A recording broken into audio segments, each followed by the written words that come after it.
ಎಲ್ರಿಗೂ ನಮಸ್ಕಾರ. ಇವತ್ತಿನ ಈ ಜನಸಾಗರವನ್ನ ನೋಡಿದ್ರೆ ಗೆಲುವು ನಂದೇ ಅಂತ ಅನ್ಸುತ್ತೆ. ಇವತ್ತು ಬೆಂಗಳೂರು ಗ್ರಾಮಾಂತರ ಈ ಲೋಕಸಭಾ ಕ್ಷೇತ್ರದಲ್ಲಿ ಜನ ಬದಲಾವಣೆಯನ್ನ ಬಯಸಿದ್ದಾರೆ. ಈ ಬದಲಾವಣೆಯ ಗಾಳಿ ಇವತ್ತು ಚನ್ನಪಟ್ಟಣದಿಂದ ಶುರುವಾಗಿದೆ. ಅದಕ್ಕೋಸ್ಕರ ತಮ್ಮೆಲ್ಲರಿಗೂ ಧನ್ಯವಾದಗಳನ್ನ ನಾನು ಅರ್ಪಿಸ್ತೇನೆ.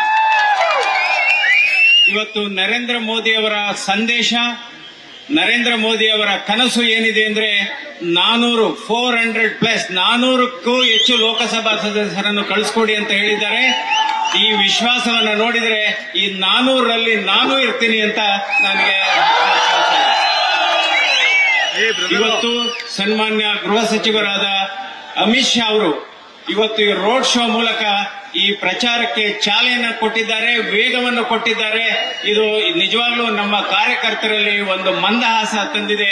ಹೀಗಾಗಿ ನಮ್ಮೆಲ್ಲರಿಗೂ ಇವತ್ತು ಆಶೀರ್ವಾದವನ್ನು ಮಾಡಬೇಕು ಅಂತ ಮನವಿ ಮಾಡ್ತೇನೆ. ಇದು ಬದಲಾವಣೆಯ ಕಾಲ, ಇದು ಬದಲಾವಣೆಯ ಸಮಯ. ತಾವೆಲ್ಲ ನನಗೆ ಆಶೀರ್ವಾದ ಮಾಡಬೇಕು ಅಂತ ನಾನು ಕೇಳ್ಕೊತೇನೆ. ನಮಸ್ಕಾರ.